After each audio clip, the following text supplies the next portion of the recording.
conquered the worlds of New York City real estate and Atlantic City casinos. What do you do for an encore? Tell me, if you look ahead, what would excite you? The fantasy. The fantasy of what excites me really is what I'm doing right now. Okay, but come on, the next step. You can't just keep building and building in New York. You own almost everything. The prize fighters have an expression. You've got to go with the punches. And that's what I want to do. I don't want to predict where I'm going to be or what I'm going to be doing. I go with the punches. I sort of feel my way around. It's a minefield out there. No matter what Donald Trump does these days, it seems to make news. He's been on the cover of numerous magazines and is repeatedly interviewed in a wide variety of subjects that have nothing to do with real estate. In September, Trump paid $95,000 for full-page ads in the New York Times, the Washington Post, and the Boston Globe to openly criticize U.S. protection of foreign shipping in the Persian Gulf. We should get the money from the Allies, and we made a huge mistake by going into the Persian Gulf without having negotiated a fair and reasonable deal with all of the beneficiaries of the Persian Gulf. I would have said, hey, folks, let's get together. How much are you going to pay for this? And you know what? Give you a little secret, Barbara. They'll pay a ransom. In October, Trump was asked to speak to the Portsmouth, New Hampshire Rotary Club. A group of conservative Republicans had formed a draft Donald Trump for President committee. And when Trump arrived, he looked very much the candidate, posing for the cameras and pressing the flesh. It was a full house. Trump had attracted over 900 people, more than 3 times the audience that turned out for Senator Robert Dole. Michael Dunbar had organized the Trump for President movement in New Hampshire, and we wondered why he thought Donald Trump would make a good candidate. Myself and other economic conservatives have been preaching to the country for the last 8 years the virtue of entrepreneurs and entrepreneurship. And I felt that if we've been truthful with ourselves and with the American people, then it's also time that an entrepreneur led the country.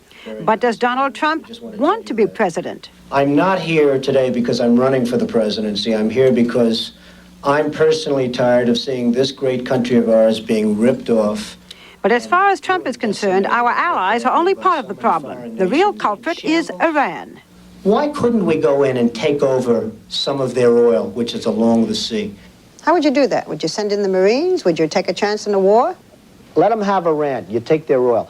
That's what I do. How? How? I mean, do we want a war? What do you mean we take their oil? You go in. You're How do we go in? You're going to have a war by being weak. Okay, how do we go in? What do we do? Excuse me. Yeah. You're going to have a war, and it's going to start in the Middle East. What if the Soviet Union said, you do this to Iran, we're going to come in? I don't believe they'd do it. The next time Iran attacks this country, go in and grab one of their big oil installations, and I mean grab it and keep it, and get back your losses, because this country has lost plenty because of Iran.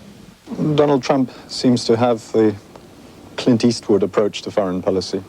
Charles Bremner is the New York correspondent for the London Times. He wrote this article that appeared in the Times the week following Trump's New Hampshire speech. He recommended strikes at Iranian oil fields. This obviously would create a great chain reaction across the area if it ever took place. And obviously European allies would be appalled by any such behavior. During a question and answer period, Trump was asked about the current group of presidential hopefuls.